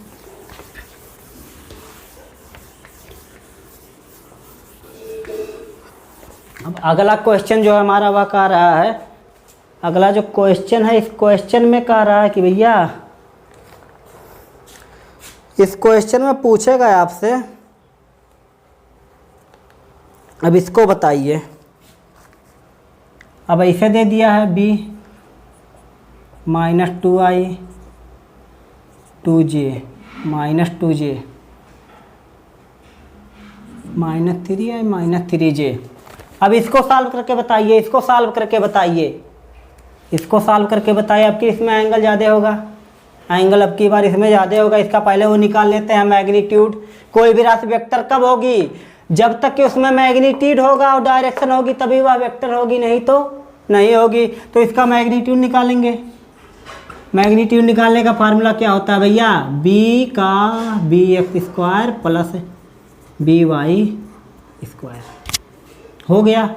bx की जगह दिया है ना 3 का स्क्वायर -3 का स्क्वायर फिर -3 का स्क्वायर। अब देखिए ना, -3 का -3 में गुना करेंगे तो हो जाएगा +3। अब देखिए ना, माइनस माइनस का जब गुना होता है तो वह प्लस हो जाता है, तो यह प्लस हो जाएगा। 3 त्रिका 9, 3 त्रिका 9, क्या हो गया? 9 9 18 रूट 18 ये हो गया हमारा मैग्नीट्यूड आ गया। अब आपसे कहें कि इसका वो बताइए एंगल बताइए, तब क्या करेंगे? tan theta. एंगल निकालने के लिए tan थीटा कब अप्लाई करेंगे? जब फिगर बनाएंगे उसका एंगल देखेंगे तभी तो tan थीटा अप्लाई करेंगे, tan थीटा अप्लाई करने के लिए क्या करेंगे? अगर हम यहाँ पर मान लेते हैं 2 ले लेते हैं, ऐसे मैग्नीट्यूड निकाला जाएगा। बस ऐसे मैग्नीट्यूड आप निकालेंगे। अगर हम लिख देते हैं यहाँ पर, सेम पिछला क्वेश्चन ले लेते हैं, सेम पिछला क्वेश्चन वेक्टर b -2 मैग्नीट्यूड निकालने के लिए क्या करेंगे? वही मैग्नीट्यूड का फार्मूला, mod b = b का x² प्लस में b का y²। ये हो गया उसका मैग्नीट्यूड, प्लस b का x² प्लस b का y² मैग्नीट्यूड। अब देखिए यहाँ पर दिया -2 का स्क्वायर, ये हो गया हमारा -2 का स्क्वायर प्लस में -2 का स्क्वायर। अब देखिए इसका मैग्नीट्यूड कैसे निकालेंगे? माइनस का गुना होगा तब आप प्लस हो जाएगा ना, इतना तो आप जानते हैं ना। क्या हो जाएगा? 4 + 4 4 + 4 ये हो गया हमारा, कितना हो जाएगा? 8 हो रहा है √8। अब जब b निकालेंगे ना, क्या हो जाएगा? इसको ऐसे भी तो कर सकते हैं। अब जब देखिए ना, जब इधर निकालेंगे 4√2 ये हमारा आएगा, 4√2 इसका हमारा क्या आएगा? मैग्नीट्यूड। अब आपसे कहें एंगल बताइए, एंगल बताने के लिए क्या करेंगे भैया? एंगल बताने का क्या होगा? एंगल बताने का फार्मूला, फिगर बनाइए, उसका tan थीटा निकालिए, आप एंगल पता पा जाएंगे। फिगर निकालिए, tan थीटा निकालिए, फिगर बनाइए, tan थीटा निकालिए, आप एंगल ऐसे पता पा जाएंगे। तो इसका मैग्नीट्यूड आया इतना। क्वेश्चन आने देते हैं, अभी तो पता चलेगा फिगर बनाने में। ये हो गया हमारा, ये हो गया हमारा x, तो इधर हो जाएगा -x, इधर ऊपर +y तो नीचे -y, इधर +x तो उसके अपोजिट में -x, ये हो गया। अब क्या क्वेश्चन में क्या कह रहा है? क्वेश्चन में कह रहा है कि हमारा जो 2 यूनिट का मैग्नीट्यूड वेक्टर है, मतलब कि 2 यूनिट का मैग्नीट्यूड है, वह -i डायरेक्शन में, -i किधर कब होगा? +x में तो x हो, +x में i होता है तो -x में -i होगा, इतना आप जान गए। +x में i तो -x में -i। जब 2 यूनिट इधर चला ना, जब 2 यूनिट इधर चला, इधर -x में 2 यूनिट चला, फिर क्या हुआ? -y में, -j मतलब -y में कितना चला? 2। अब देखिए ना, एक त्रिभुज बन गया। tan थीटा निकालिए। tan थीटा क्या होता है? लंब बटा आधार, परपेंडिकुलर अपॉन बेस, लंब बटा आधार। अब देखिए ये लंब हो गया, ये हमारा आधार हो गया। क्या हो जाएगा भैया? tan थीटा, जिधर थीटा होता है उधर लंब, इधर थीटा उधर लंब, 90 डिग्री के सामने कड़, लंब बटा आधार। काटिए, tan 45, tan 1 कब होता है? tan थीटा का मान 1 कब होता है? जब डिग्री 45 होगी ना तब tan का मान 1 होगा। tan 45 डिग्री का मान 1 होता है। तो थीटा यहाँ पर क्या हो जाएगा? जब 1 यहाँ पर tan आ रहा है तो थीटा इसका होगा 45 डिग्री। अब देखिए, अब इसका एंगल आपसे पूछे तब क्या कहेंगे भैया? एंगल निकालने के लिए क्या करेंगे? इधर 45 तो आ गया, अब लेकिन पूरा एंगल पूछ ले, पूरा एंगल, तब क्या करेंगे? देखिए, एक सीधी रेखा पर आप कभी भी कहीं भी रहें, एक सीधी रेखा पर 180 डिग्री का कोण बनता है हमेशा, कहीं पर भी आप जाइए, एक सीधी रेखा पर 180 डिग्री का कोण, एक सीधी रेखा पर 180 डिग्री का कोण। अब जब इधर मुड़ के आया, इधर 45 डिग्री आया, नीचे और 45 डिग्री 180 में ऐड हो गया, जुड़ गया, तो कितना हो गया? हो गया ना 225 डिग्री। एंगल कितना आया? 225 डिग्री। इधर 180, नीचे और 45, 180 में 45 जोड़िए, 225 डिग्री, 225 डिग्री ऐसे हो गया। अब अगला क्वेश्चन करते हैं। ये तो हमारा हो गया क्वेश्चन। अब आपसे अगर कोई पूछ ले, आपसे अगर कोई पूछ ले यूनिट वेक्टर बताइए, तब क्या करेंगे? ये तो हमारा वेक्टर दे दिया, वेक्टर दे दिया 3i cap plus 4 minus 4j cap, minus 4j cap. तब क्या करेंगे भैया? आपसे पूछ ले इसका यूनिट वेक्टर बताइए, इसका यूनिट वेक्टर बताइए, तब क्या होगा? यूनिट वेक्टर, एकांक वेक्टर बताइए, तब क्या करेंगे? ये वेक्टर ए इक्वल टू दिया है 3i cap minus 4j cap, इसका यूनिट वेक्टर बताइए। क्वेश्चन में पूछ रहा है इसका unit vector, unit vector A cap equal to इतना, क्वेश्चन मार्क।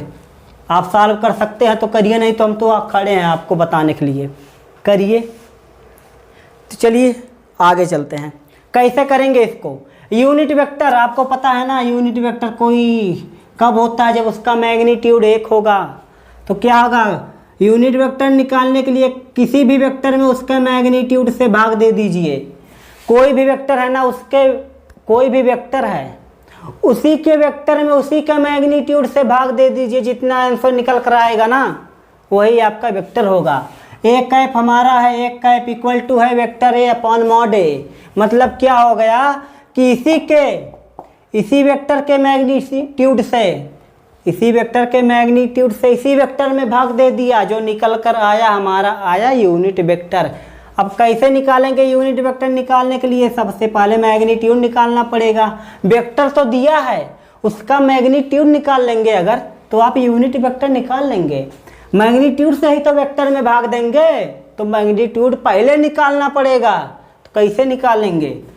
क्या करेंगे भैया? Mod A equal to, formula क्या है भैया? ए का ax square plus A Y square, ax square plus A Y square.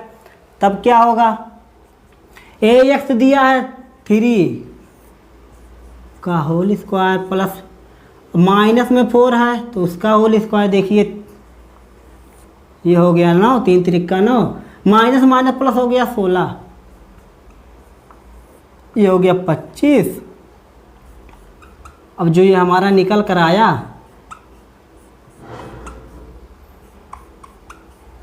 ये हमारा इसका मैग्नीट्यूड निकल कर आया 5। क्या किया हमने? ax लिखा है, ax का होल स्क्वायर प्लस ay का होल स्क्वायर लिखा है ना। अब देखिए क्या किया हमने? ax दिया है हमारा 3, उठा के इसको यहाँ पर पटक दिया, ay दिया है 4, इसको उठा के यहाँ पर पटक दिया। अब देखिए माइनस माइनस क्या होता है? माइनस का गुना माइनस में करेंगे, अंत में निकल कर प्लस आएगा, तो प्लस हो गया। 4 चौक के 16, 3 त्रिका 9, 16 9 25, 25 का जब रूट निकालेंगे तो आ जाएगा 5। ये तो हमने मैग्नीट्यूड निकाल लिया। अब यूनिट वेक्टर कैसे निकालेंगे?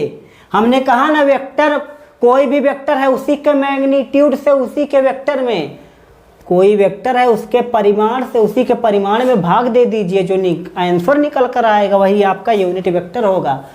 तो देखिए ना, ये हमारा है वेक्टर ए, वेक्टर ए यहाँ पर दिया है 3i cap minus 4j cap.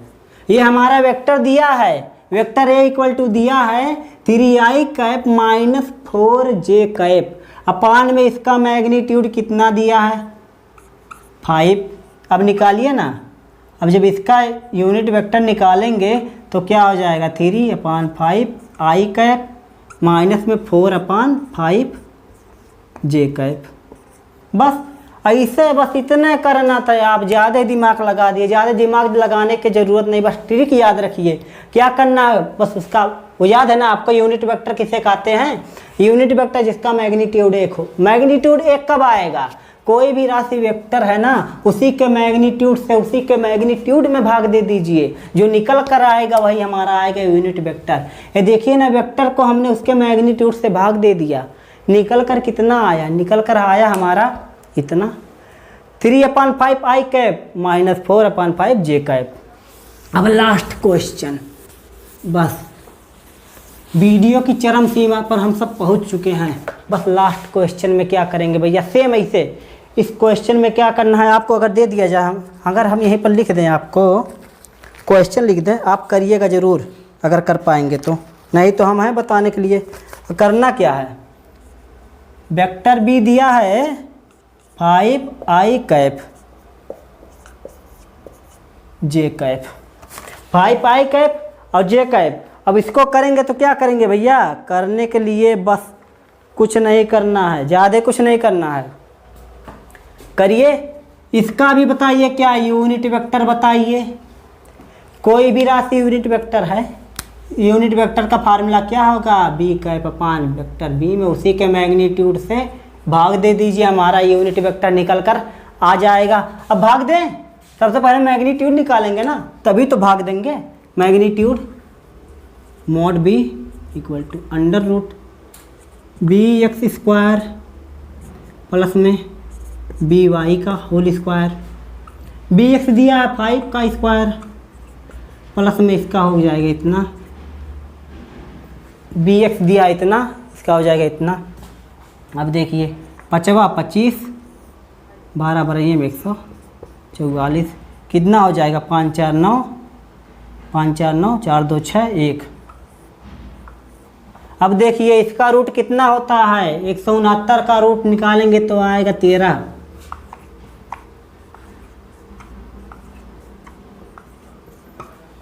क्या किया हमने, बी एक्स की जगह 5 बी वाई की जगह 12, 5 25 12 पर में 144, 144 को 25 में जोड़ेंगे तो 169 आएगा, 169 का वर्ग इसका जो वर्ग रूट निकालते हैं वह हो जाएगा, इसका रूट निकालते हुआ हो जाएगा 13। ये हो गया हमारा। अब चलिए यूनिट वेक्टर निकालते हैं, यूनिट वेक्टर ये देखिए हमारा वेक्टर बी दिया है, वेक्टर बी दिया है 5i plus 12j cap, B cap निकालिए ना, बी वेक्टर दिया है 5i plus 12j cap, 5i 12j cap. अब देखिए इसका मैग्नीट्यूड हमने कितना निकाला, मैग्नीट्यूड हमने निकाला 13। अब देखिए ना, आप डायरेक्ट भाग दे दीजिए, जो भी निकल कर आएगा वही आपका यूनिट वेक्टर होगा, जो भी निकल कर आएगा वो यूनिट वेक्टर होगा। बस क्या निकल कर आ रहा है भैया, इसको इस 5 को 13 में भाग दे दिया, 13 का 5 में भाग दे दिया, इसमें भाग दे दिया, डायरेक्ट यही निकल कर आया हमारा, ज़्यादा कुछ नहीं किया है हमने। उसका मैग्नीट्यूड निकाला, फिर उसी के मैग्नीट्यूड से उसी वेक्टर में भाग दे दिया, जो निकल कर आया वही हमारा यूनिट वेक्टर हो गया, जो भी निकल कर आया वही हमारा यूनिट वेक्टर हो गया। अब क्या करेंगे, आपको अगर क्वेश्चन, एक क्वेश्चन और लास्ट क्वेश्चन, बस लास्ट क्वेश्चन, क्वेश्चन तो करना पड़ेगा भैया, बस क्वेश्चन ही पेपर में आते हैं और कुछ नहीं आता, इसकी थ्योरी बहुत कम पूछी जाती है। बस आप क्वेश्चन का ट्रिक याद रखिए, क्वेश्चन का ट्रिक याद रख लेंगे ना, क्वेश्चन को बहुत आसानी से करेंगे। अब यहाँ पर दे दें, अगर आपको हम दे दें, यहाँ पर ये दिया है हमारा वेक्टर बी दिया है, वेक्टर बी दिया 2i cap plus 4j cap 3k cap, 2i cap 4j cap 3k cap unit vector. Unit vector मतलब उसी वेक्टर में उसी के मैग्नीट्यूड से भाग दे दीजिए, आपका जो निकल कर आएगा वही आपका यूनिट वेक्टर होगा। निकालिए यूनिट वेक्टर। ये हो गया हमारा यूनिट वेक्टर निकालने के लिए, B X square plus B Y square. अब यहाँ पर के आ गया तो प्लस में बी जेड स्क्वायर। निकालिए, देखिए इसकी जगह पर 2 का स्क्वायर, बी वाई की जगह पर 4 का स्क्वायर, बी जेड की जगह पर 3 का स्क्वायर। 3 3 9, 4 चौके 16, 4। देखिए 16 4 20 9 29, रूट 29। ये हमारा मैग्नीट्यूड निकल कर आया, मैग्नीट्यूड हमारा निकल कर आया रूट 29। क्या किया हमने, बी एक्स की जगह 2 को रख दिया, बी वाई की जगह 4 को रख दिया और बी जेड की जगह 3 को रख दिया। इसका वर्ग निकाला हमने, 2 का 2 दूनी 4, 4 चौके 16, 3 3 9, 16 4 20 9 29, रूट 29 आ गया। अब देखिए अब यूनिट वेक्टर कैसे निकालेंगे, यूनिट वेक्टर कैसे निकालेंगे, बी कैप, बी कैप। अब यहाँ पर दिया है वेक्टर बी, वेक्टर बी दिया है ना हमारा, वेक्टर बी पहले था 2i cap plus 4j cap plus 3k cap. अब इसी में उसी का मैग्नीट्यूड हमने निकाला, कितना आया, रूट 29। मैग्नीट्यूड हमने निकाला, रूट 29 आया। अब अलग अलग भाग दे दीजिए, जो भी आएगा 2 में रूट 29 से भाग दे दिया हमने, आया i कैप। अब देखिए 4 में रूट 29 से एक बार फिर से भाग दे दिया, आया j कैप।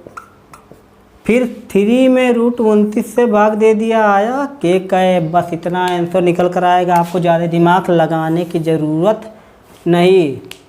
बस चलिए, वीडियो बहुत ज़्यादा लंबी बन गई, अब वीडियो को ख़त्म करने का टाइम आ गया। हाँ तो दोस्तों, आपसे हमने एक क्वेश्चन कहा था। क्वेश्चन में क्या कहा था भैया, फिजिक्स के हिसाब से डायरेक्शन सिर्फ एक्स वाई और जेड, एक्स वाई जेड। इसके अलावा अगर कोई डायरेक्शन मिल जाए तो आप ज़रूर कमेंट कीजिएगा। हम समझ लीजिए आपको एक प्रकार का चैलेंज दे रहे हैं, इसको ज़रूर एक्सेप्ट कीजिएगा। पता है क्यों, हमें पता चलेगा कि आप अगर क्वेश्चन को इसको नया डायरेक्शन निकालेंगे ना तो आप अपने आप में मान हो जाएंगे। एक्स वाई जेड के अलावा कोई भी डायरेक्शन निकाल के दिखाइए, इसके कॉम्बिनेशन में तो आप निकाल ही लेंगे। एक्स वाई हो जाएगा, जेड एक्स हो जाएगा और एक्स जेड हो जाएगा, बस यही तो निकाल लेंगे ना। ये जो जेड है ना, ये ऊपर की तरफ है, 3 डायरेक्शन से ज़्यादा डायरेक्शन नहीं होती फिजिक्स में। निकालिएगा, अगर निकाल लेंगे तो वीडियो में ज़रूर कमेंट कीजिएगा। तो दोस्तों, आपको अगर वीडियो अच्छी लगी हो तो लाइक कीजिए, शेयर कीजिए और कमेंट कीजिए, कमेंट ज़रूर कीजिएगा। तो चलिए दोस्तों, अगली वीडियो में फिर मिलेंगे। Okay, good bye, good night, best of luck.